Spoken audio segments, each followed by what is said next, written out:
Namaste, everyone.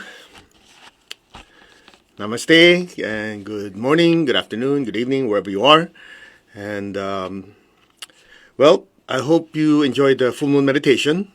For the ones who did not catch it, it's still there.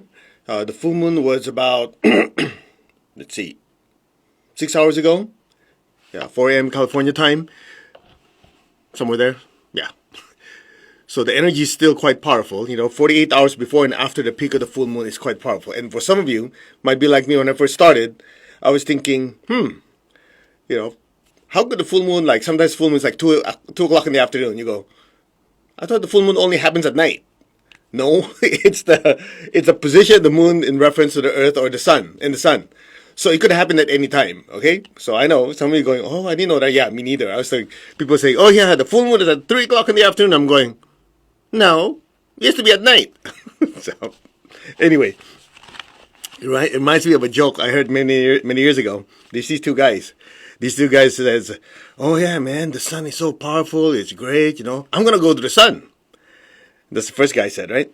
The second guy said, no, you're going to get burned. The first guy said, no, I'll just go at night. I hope you got the joke. Okay, and it's pretty dumb, but in my limited mind, I think it's funny. All right. Anyway, so the full moon last night, the meditation is quite intense. I kind of overdid it. Well, what's new? My rule in life is if you can't overdo something, don't do it. If you're going to do something, go all the way. And that's probably one of the reasons why I love Tony Robbins is because, take massive action. And I'm going to see him in a few days. So some of you who are haven't taken Tony Robbins' Unleash the Power Within, well, guess what? Wherever you are, you're saving yourself airfare, you're saving yourself accommodations, everything is online. So it's all over the world. It's next Thursday. Thursday? Yeah, Thursday. And it's based on UK time. He tries to rotate the time, but I'll be there for the meditation and to give support. All right? So that's next week. Now, let's go back to the full moon. A lot of people don't realize the opportunity that you have during a full moon meditation. There's so much spiritual energy coming down. It's really a time for you to just be efficient. Okay? When I say efficient, in that short amount of time, you can use that much energy to be able to do so many things with minimal effort. There's some bad habits you want to get rid of. There's some good qualities you want to enhance. You want to bless your projects. The same amount of time you put in it, you have so much more fuel or raw material to use. So why not take advantage of it, right? While people are going nuts during the full moon, you say, hey, yeah, this is good. Let me take that fire hose and aim it at what I want. Okay? Now, there's a slight confusion. If you read some of the comments, and if you watch, if you do a search, they look at, the traditional Buddhists look at today's full moon, or last night's full moon, as the Wessac festival. And you say, yeah, I know. And some people say, if I do a Google, and Google's always right, because Google is a prophet, right? Yeah, right. Okay? And how come yours is this month? How come when you led the Wessac Festival, it was last month, and it's supposed to be this month when I do a search? It's something like this. Just for clarification, we go by the energy, not the tradition. All right? So in tradition, basically, a lot of Buddhists agree, okay, we'll agree that this is Buddha Purnima, or the festival of the Buddha. The way we were taught is it's based on what this great teacher, Holy Master Dwarkol, and the spiritual harkey, they taught that it has to be the full moon of Taurus. So last month is full moon of Taurus. So ever since we've been doing this for, almost 30 years with my teacher, Grandmaster Chok Swing, that's what we go with. Because that's where you tap into the energy. Now, common sense will tell you, but I believe in this one. Well, guess what? This one is full moon of Gemini. It's also very, very powerful. 3 of the most powerful full moons of the year. Except last month is the peak. So he said, well, I'm not sure. Well, do both. Simple as that. You're wasting too much time over trivial things. Sometimes I wonder people, they start arguing about useless things. Well, how about this? Well, if I should do this, hello, just do both and be done with it. In the amount of time you're arguing and thinking about this, you just do the meditation. You'll have the inner peace and less confusion and be done with. You get my point? That's why when I talk to people, they sit there and go, you're arguing about little trivial things that are useless. Okay, last month is wessac. This one is wessac. Okay, do both of them. What's your problem? That's why people have problems. They waste their time on non-essential things. If you're not sure, do both. Well, I think the next month is, well, do that one too. It's not like you're paying $1 billion. It's not like you're using up 5 hours of your life. You know what I mean? So that's why when people are like, I don't have patience for that. Well, you know what I do when people ask questions like that? I ask people to answer them for me. Make things simple. Now, let's go back to today's lesson. So I was looking through my teacher's book, Achieve the Impossible, and something piqued my interest. He says in Taoism or Taoism, depending on which dialect you use, in Taoism it is stated that you can gauge poor people by the things they will not do, and you can gauge rich people by how they spend and use their money. And I remember the first time I heard it, it really made me think. Because, for example, when people are poor, I'm talking about financially, obviously, right? When people are poor, they're forced to do things that they normally won't do. Right? Many years ago, I remember I was in the Philippines. My teacher was telling us that there was a red tide. And, the Philippines is an archipelago, a bunch of islands. And he said, there's these people, they're eating the fish. And then somebody asked one of the fishermen, why are you eating the fish? It's got red tide. Red tide, that's bad. It's got bacteria or something like that. It's really bad for you. And the people said it's either that or starve to death. People will do things that they normally don't do. Now, what I'm going to share with you is not a justification, but you notice that you go to poorer areas, there's higher crime, there's higher pickpocketing, you got children that are, stealing and all that stuff. Again, it's not a justification, but if you think about it, the reason they do it, it's either that or they starve to death, right? Because they're in a poor situation, in a bad situation.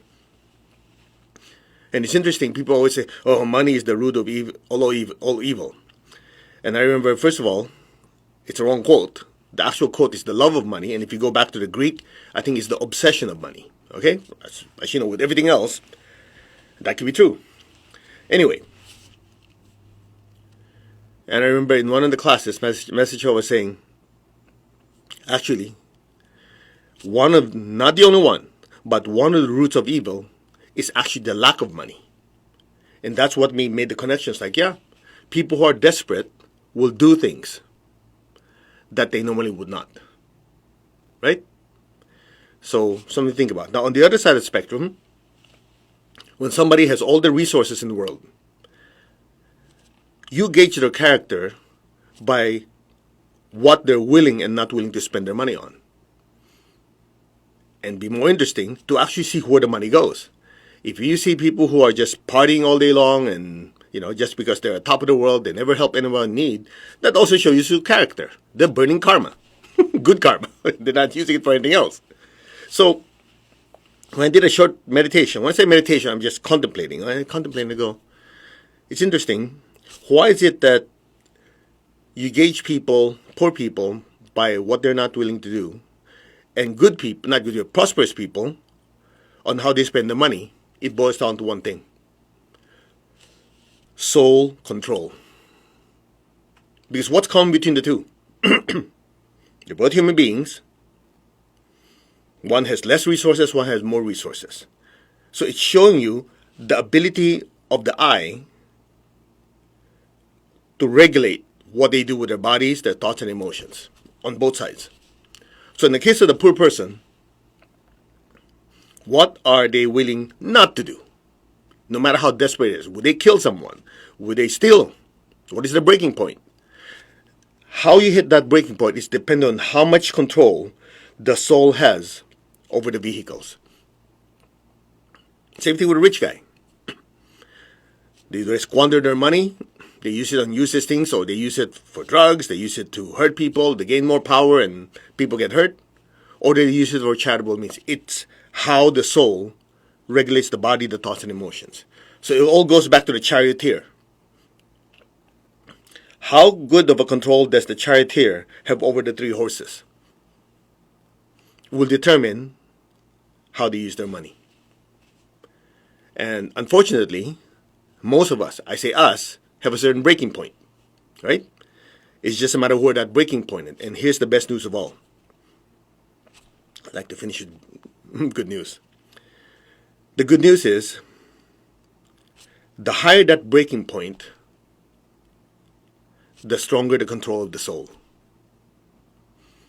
Now that journey, if you will, to that breaking point is what people call temptation. Now, society and religion has it in such a way that instead of, I know some of you are going to get upset with this, but just hear me out. You see, instead of saying, there are still lessons I have not learned. I haven't controlled my emotional horse, my physical horse, my mental horse, right? Instead of saying that, which brings responsibility to us, what is a cop-out? I was tempted by the devil. I was tempted by this. I was tempted by... It's always an outside influence. So if it's an outside influence, it's not my fault. In other words, I don't have to take responsibility. It's not because of a weakness I have or character defect. It's someone else. Or here's another one. This is a favorite of a lot of people in the spiritual path. Unfortunately, it's psychic attack. Here we go again. And they go, yeah, because I was told that the brighter you are, the more you attract dark forces. Okay, let's talk about that.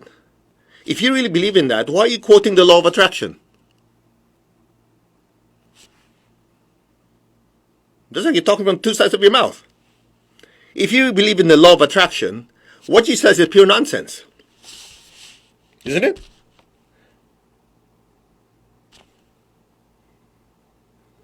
People quote what's convenient. If you really believe, law of attraction this, law of attraction that, that means the brighter you are, the more angelic beings, the brighter light, the more good stuff comes to you. The more you repel negative forces.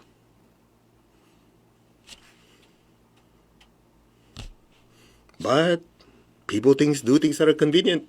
They use spiritual teachings to affirm the nonsense they think. I know that sounds harsh, but think about it. We all do it. We quote things that are convenient. But if we're really honest with ourselves, it's a bunch of bull. Right? It's nonsense. But people like to do it. Especially when there are things beyond their control. Yeah? Things are happening, it's beyond their control.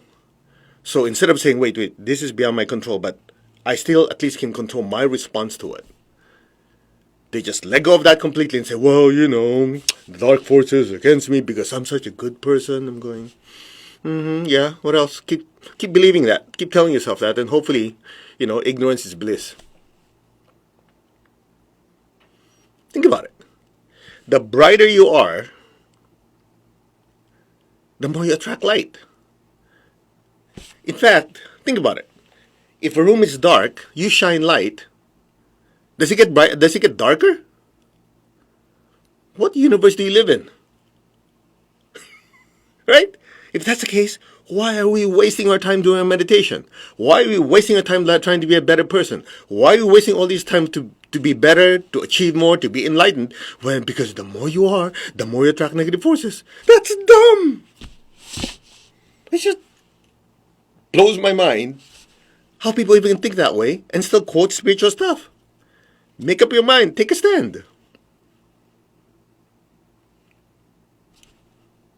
Isn't it? Now, I know after this, some of you say, I don't want to listen to this guy. Ask me if I care. I'm going to do what I'm going to do because that's the way I was taught. And in my own limited logical mind, it just doesn't make sense. How could you keep reaching up to a higher frequency and say that the higher you go, the more lower frequencies you have? You must live in the twilight zone, right? So get rid of that nonsense. Take responsibility. You screwed up. Fix it. I lost control. Just admit it. I lost control of my emotions. I lost control of my mind. I lost control of my body. Therefore, I did this stupid thing. Lord God, sorry, I screwed up big time. I humbly ask for forgiveness to all who I've hurt. I'm very sorry. Let me make it right. That's how you evolve. Not like, oh yeah, but I was meditating. I see these dark forces coming to me and telling me to do dumb things. If you ever experience something like that, most of the time, not all the time, most of that is that old stuff from the inside coming out. The stuff we have suppressed or repressed. I know there's a difference between the two. I know you guys know what it is. For me, it's just a bunch of English words. Suppress or repress, in other words, you stuffed it in, and then during meditation, because of the principle of, what do you call that, displacement, the more spiritual energy that comes in, the more all negative thoughts and emotions and tendencies come to the surface to be what? To be pushed out. But if you don't understand this, guess what happens? People blame stuff. Oh yeah, the devil, the this, the that. Everything is outside instead of saying, this is my crap. It's coming out. It's a good thing. Like Shrek said in the movie Shrek, better out than in. Make fun of it. That's like, oh yeah, well, look at it this way. At least I'm not emotionally, psychologically constipated. There's a good thing. A little diarrhea here and then. Get rid of all that crap so that my body can absorb the spiritual nourishment. How's that for attitude instead of continue to blame other people? Blame other beings, other forces. I'm just looking at that and go, these angelic beings must be thinking, what's wrong with this guy? He wants us to be around, and yet, as he spiritually evolves, he keeps pointing out the negative forces. What's wrong with this guy? I don't know. If I'm the angel, that's what I would think. I'm going, right? But people make choices. Hopefully, this Anchor the Light meditations and lectures and whatever is giving you some hint in my limited mind. I say limited because I don't want you to think I claim to know everything. At least in my limited understanding of what my teacher has taught me, which I'm forever be grateful. Hope I can pass on some of this knowledge that has helped me. Okay? And if some of you feel it's a little too harsh, a little too strong, this is the way I look at it. When you work out in the gym, the exercise you keep avoiding is the one you need. Think about it. Because the muscles you have developed, oh yeah, they develop so you can do more and do more. The ones that are not developed, that's the one you do a few, you go, ugh. But actually to be balanced, that's what you need. At least that's my perception. So oftentimes the things that we don't want to hear is what we need to hear. So, if it's too much for you, bye. Go find another teacher.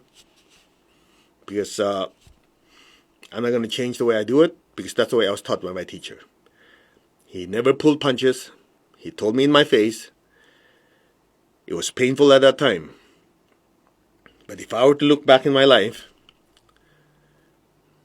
that's one of the greatest blessings my teacher left me. That he told me in my face the things I need to improve. He didn't sit there and go, by the way, you are a smart kid, you're this. I mean, he gave me compliments, but his amount of compliment he gave me was like this compared to the stuff because the crap I need to change. And I'm going, that's not nurturing. That's how he nurtured. Because for me, he knew I was so thick-headed, and that's the way I learned. My other colleagues, he wasn't like that. He was very, very fatherly, very kind. With me, it's like Asian fatherly. Some of you who are from Asia, you know what I'm talking about. Fatherly Asian fatherly technique is like, do your work. What's wrong with you? Do it. And we grew up like that, so he probably knew, okay, this kid is a little different. Let me treat him the way normally Asian fathers do. I guess it worked. So, all right. Anyway, back to the topic. So, you gauge or judge poor people.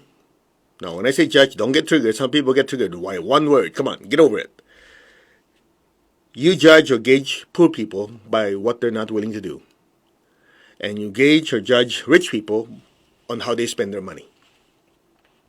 And we think about it, it all goes back as a summary of what we covered earlier of who's in control and how much if the soul is in control. So you will notice when you are faced with something in front of you, and this is part of the Gemini effect, right? The Gemini. We talked about this last night in the full moon. Go back to it. When it comes to the Gemini part, the duality, the conflict. Do it, don't do it, do good, do bad, right? When you're faced with that, you retreat back to who you are. I am the soul. I am the spiritual self. I control the body, the emotions, and the thoughts, not the other way around. So based on these circumstances in front of me, whether you're the rich guy or the not so rich guy or the poor guy,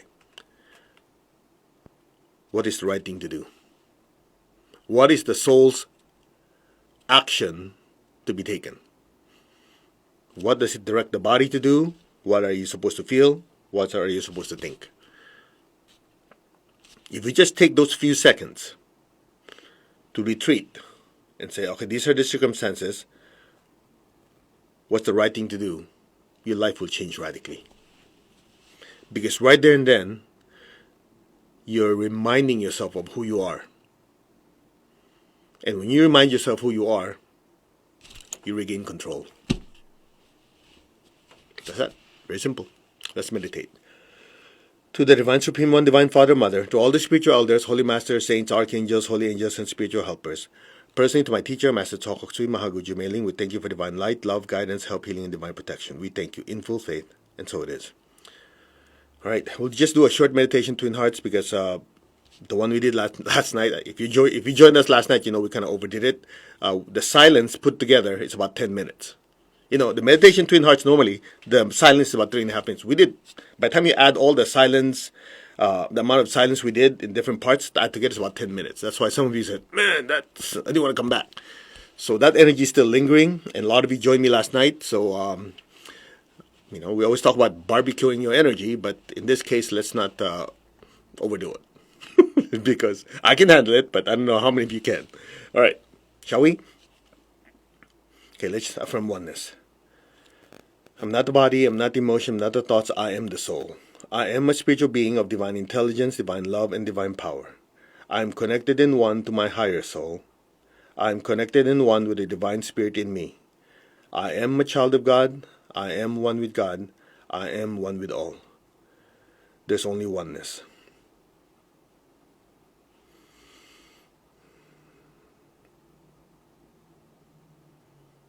And so it is. Open your hands in blessing. Imagine the earth in front of you. Just say, our hearts are one, our souls are one, our spirits are one. There's only oneness. So be aware of your heart, be aware of your hands. Project beautiful pink light to the entire earth. Start with the family, your loved ones, relatives. Shower them with beautiful pink light. People you work with or your acquaintances, and just let it keep spreading all over the world. Lord, make me an instrument of your peace. Wherever there's hatred anywhere in the world, let me sow love. Bless every person, every being on earth with peace and with love. Where there's injury, let me sow pardon and forgiveness. Where there's doubt, let me sow faith. Where there's despair, let me sow hope.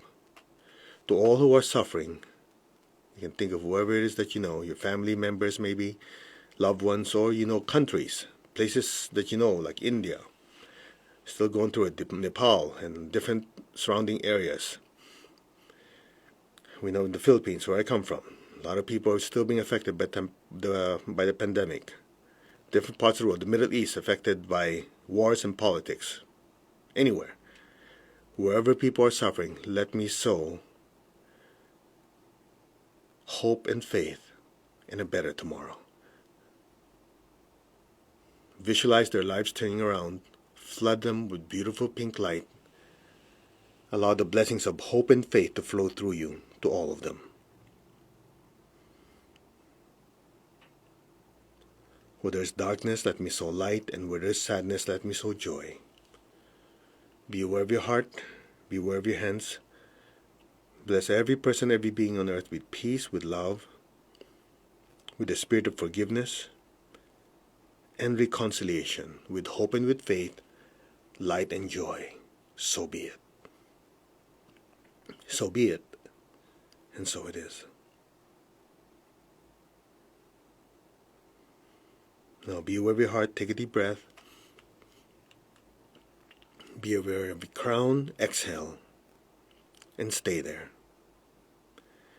Be aware of your crown in your hands. Imagine beautiful golden light pouring down from your crown, down through your hands, and flood your family with it. Your relatives, all your friends, the people you work with, and just let it expand to your city, to your country, surrounding areas, and keep it spreading golden light all over the world. From the heart of God, through my soul, through my entire being. May every person, every being on earth be blessed with love and kindness. Let all be blessed with great joy and happiness, with understanding, harmony, and divine peace. May all be blessed without exception. So be it. So be it, and so it is. May all be blessed without exception. Flood everyone with beautiful golden light. Now, gently be aware of your heart and your crown. Take a deep breath. Exhale, imagine golden light even brighter than before, pouring down the entire earth, filling the entire earth. From the center of the heart of God, through my soul, through my entire being. May every person, every being in the higher worlds, middle worlds, even the lower worlds, let all sentient beings, all means all, especially the ones you don't like, may all be blessed with divine peace, divine love, and kindness. Let all sentient beings in every dimension, every direction, above and below, be blessed with God's unconditional love and kindness. Let all be blessed with inner peace, inner healing, and for many at this time, physical healing, emotional healing, relationship healing, and financial healing. Let all be blessed with understanding, with harmony, goodwill, and the willingness to do good. So be it. So be it. And so it is. So it is. Maintain your stillness and awareness and just lower your hands. Keep your eyes closed, keep your tongue on the roof of your mouth. On top of your crown, just a few inches floating above your head, is a beautiful golden star. Like looking out in the night sky, you see that brilliant star, the dark sky. Just a beautiful golden star. You don't have to see it clearly, just know it's there. From your heart, send a stream of love up to your throat, to the center of your head, to your crown, and into that golden light. And stay there.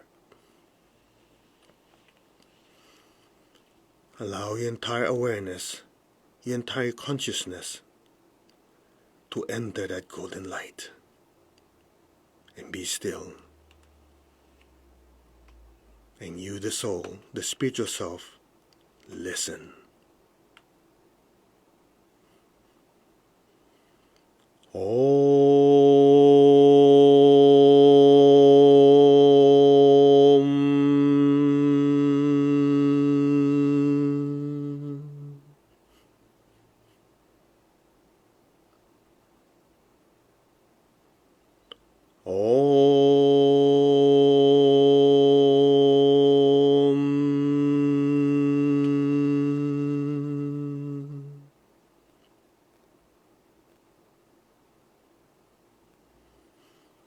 Just allow your awareness and your consciousness to just drift deeper and deeper and dissolve into that beautiful golden star. Inside is an ocean of light. You are but a droplet of light in that ocean of light. Merge into that ocean of light.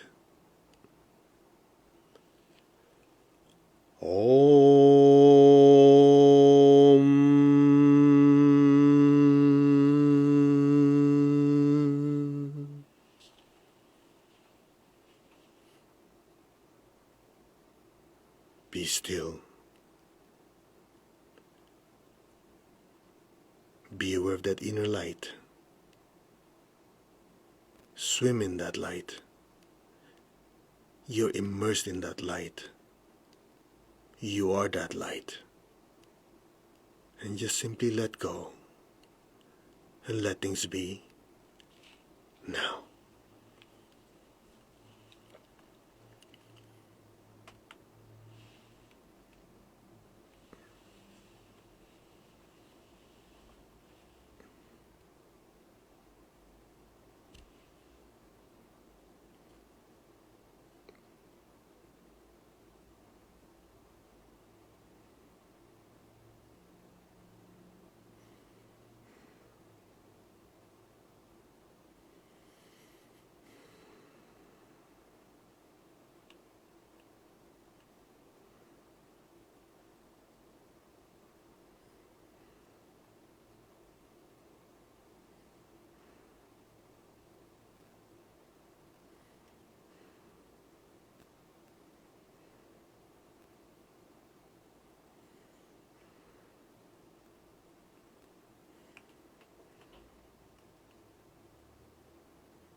Let go.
Gently, slowly, very slowly and gently, come back to your body. Move your fingers, move your toes. Gently and slowly come back. Raise your hands in blessing. Let's release the excess energy our bodies cannot absorb. Visualize the earth in front of you. Simultaneously see your family, your loved ones, your friends, people you care about. Fill them all with golden light. May all be blessed with good health, with happiness, with prosperity, and with spirituality. So be it. May all be blessed with peace, loving, happiness. So be it. May all be blessed without exception. So be it.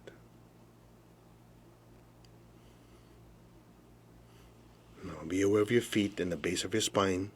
Project golden light down into the earth. Let our beloved Mother Earth be blessed with divine light, divine love, and divine power. Let our beloved Mother Earth be healed, regenerated, and revitalized. Blessings be to Mother Earth. Fill the earth below with golden light. May all be blessed. So be it. Let's give thanks to the Divine Supreme One, Divine Father, Mother, to all the spiritual elders, holy masters, saints, archangels, holy angels, and spiritual helpers. Personally, to my teacher, Master Chokok Sui Mahaguji, thank you for your immense blessings. In full faith, and so be it. Okay, so I hope you enjoyed the meditation. The stillness was pretty intense. And for some of you who have studied with us for a while, the power is in the stillness. So the more still you are, that's when the mass amount of energy pour through. Okay? Now, tonight, so we have 7 hours and 24 minutes for Anchor to Light meditation. We'll do great invocation, we'll have a short lesson, and we just keep going. Situations happen. What is constant is who you are and your spiritual development. So we just keep on keeping on, right? Now, just a quick thought here, and then we'll let you go. By the way, if you miss any of these, I just leave it up online, so you can always go back and do the meditation. Like last night, the full moon meditation is still on. After this, we sign off on this one. It just keeps continuing. So if you miss something, you just go back to it. All right? Now, last Saturday, we taught the class Psychic Self-Defense. I think some of you are part of it. I just want to reiterate something based on the topic we talked about a few minutes ago, before the meditation. And that is, you talk about like qualities attract. The more you talk about what's good, that's what you put out, that's what you attract. I think you know where I'm going with this. The more you think and the more you complain, the more you attract that not so good stuff back to you. It's just like in part of the class we were talking about, the presence of dark magicians. Okay? It was just to basically state, you have disciples who are professional meditators and professional people who devote their lives to the spiritual path, right? Priests, yogis, shamans, priestesses, right? And on the other side of the spectrum, you also have people who are, let's just say, not enough spiritual light in them, that engage in the lower frequencies.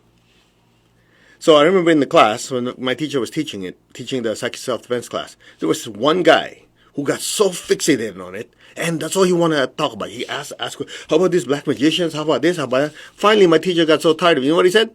Stop. The more you talk about them, the more you attract their attention. That is that. That's why when people come to me and that's all they talk about the entire session, I go, no wonder your life is a mess.